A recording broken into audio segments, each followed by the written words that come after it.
Potent Ponder, and I'm back with another video. Yo, please come in, thumbs up this video, subscribe to the channel, hit the bell notification, hit all notifications so you know each and every time I go live or I do uploads. Thumbs up this video, get it to 1,000 likes. First thing, I want to jump straight into this with Sexyy Red and Martin Luther King. You see this photo? You see this photo? Let me just tell you this. Sexyy Red should know better.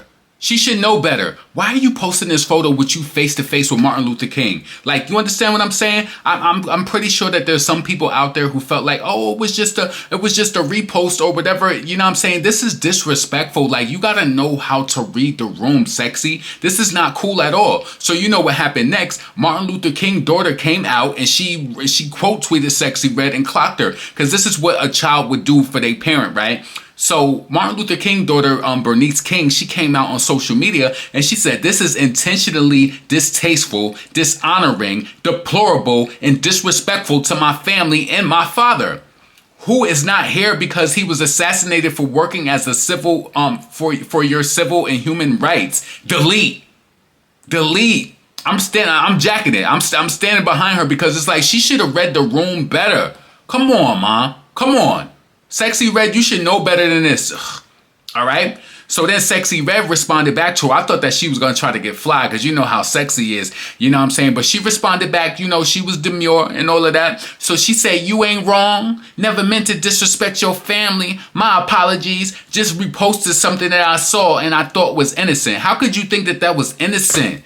That didn't go through your mind that, like, you know what I'm saying? Like, you're facing this man in this photo like it's you, like you was kissing him or something. That was highly disrespectful. It was highly disrespectful. So then Bernice, she came back and she responded to Sexy and she said, thank you for your apology, which I sincerely accept. Please note that it was not my intention that you be denigrated. I value you as a human being.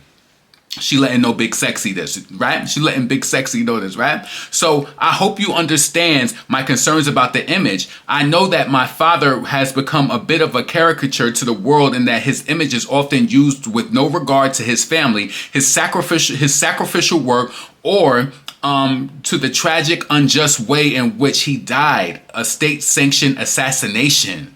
So they heard, like, listen, it might be something that happened that you read in your social studies books or your history and your little history lesson, but this is her dad. This is like her father. So she gonna feel some, and I'm happy that she online and able to stand up. You know what I'm saying? You ain't just gonna do my dad any type of way. And I don't think this matters whether it's Martin Luther King or Rita King that lived down the street and you trying to disrespect her father and he's pretty much like a nobody. We all somebody, but you understand what I'm saying? It don't matter. But it's like, come on, don't degrade her dad with this. Like, you know what I'm saying? So she said, unfortunately, I regularly challenge the disregard.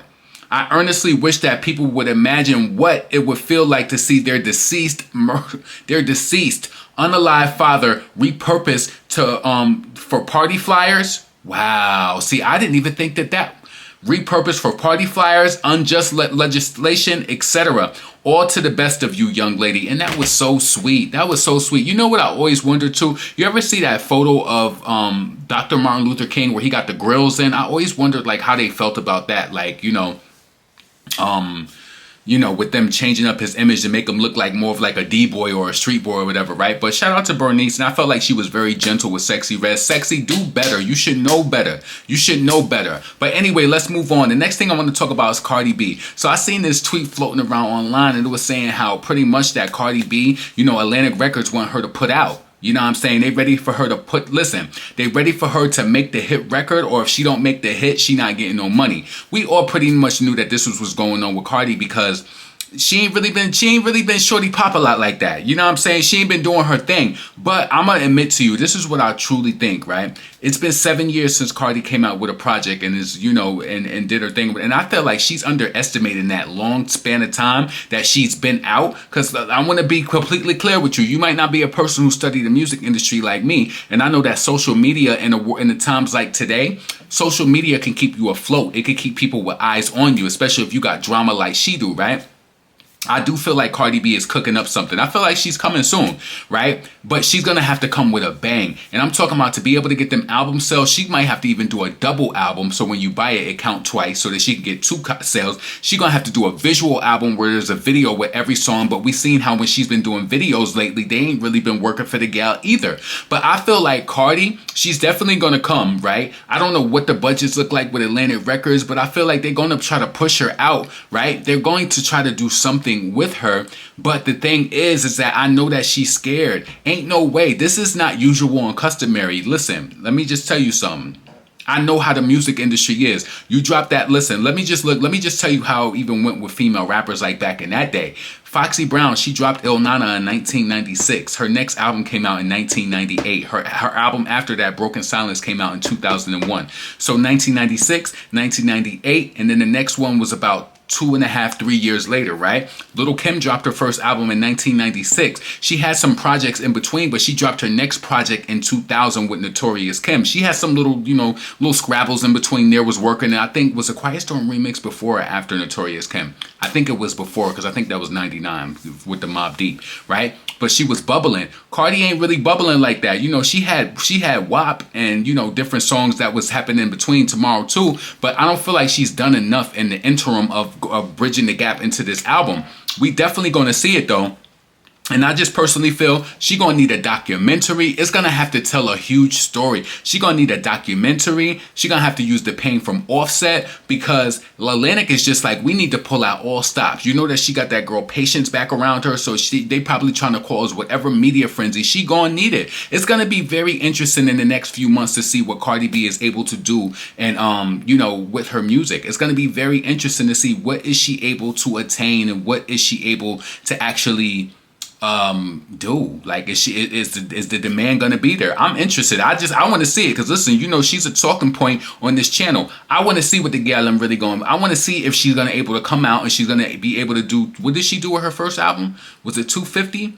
I think she did 250,000. I'm interested. Listen, this is hip hop.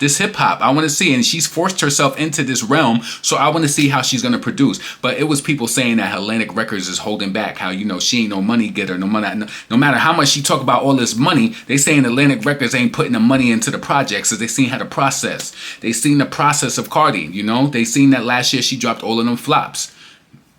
So that's that. Anyway, last thing I want to talk about is Nicki Minaj. She popped up yesterday and she was on one of her, I think it was Trinidad Killer. She was on his Instagram live. I seen that or whatever, right? And she was up there just saluting him. I think what happened behind the scenes, that it sounds like it was some sort of beef that this artist had with maybe Masha Montana. Masha Montana, he's like really huge in that soca type of soca. Is it soca calypso? I think he does soca. Masha Montana, he has that song. Wait, is that Masha Montana has a We Red? No, Masha Montana don't sing that song. I think I'm thinking of Bungie. So yeah, I like Bungie Garland just a little bit more. I'm just gonna say that. But anyway, I think that this boy Trinidad Killer, I think he has some sort of beef with Masha Montana, and Nicki, she always coming in orchestrating some sort of bridge the gap or whatever, and that's her people. She's from that island for real. So I think that's why she probably wanted to make amends and with the two artists or whatever, right?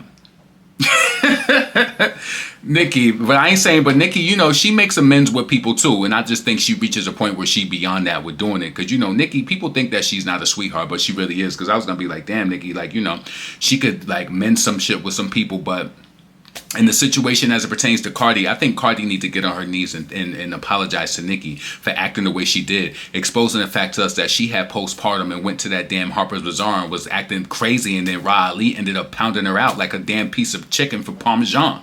She had to pound her ass out because she was out there trying to act crazy, try to roll up on the queen and got flinged. You know what I mean? So Nicki was on that live and she was teasing, the boy was coming out with a song called Eskimo or something like that. So, she was just amping him up. And I think that she did that because, being from Trinidad, you don't get a lot of eyes on you. And I think what Nicki does is she uses her celebrity to help the people out of her island to be like, oh, I'm going to jump on live with you. Some of my fans will see it. They'll hear my voice. And they'll, I think she did a drop for him or whatever. I heard it because I heard it.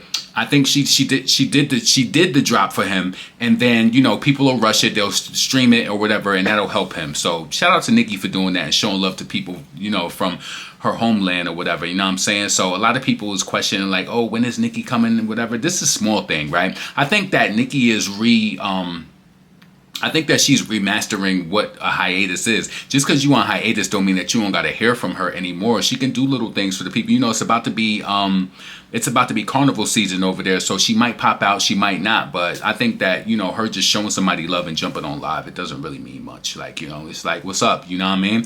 She's showing love. So shout out to Nicki Minaj, you know what I mean? She's on the check-in. But listen, potent, pondering, never pandering. I want to know what you think about Sexyy Red disrespecting Martin Luther King and how Bernice came back with a bling. Bernice was like, yo, don't play my, like, I like how she gave it up to her though. Like, Sexy, stop playing yourself. Don't play yourself with Mr. King like that. Like, don't ever. Cardi B with the budgets, you know?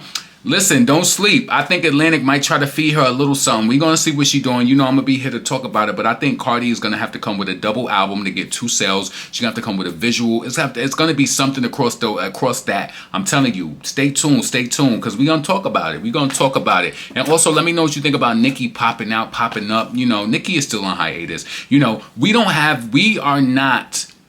Like, who are we to say what a hiatus is to her? Just because she's on hiatus don't mean she can't jump on somebody live. Don't mean that she can't. You know what I'm saying? So it's like, you're just used to hiatus when she don't say nothing. Like, those days are over. She don't got to live by our means or by your means or by whoever feels as though that hiatus is just quiet. Don't post on social media. Don't pop up on nobody live or whatever. It's like, no, a hiatus is that she's not doing music and she's not, you know, pushing any product currently right now.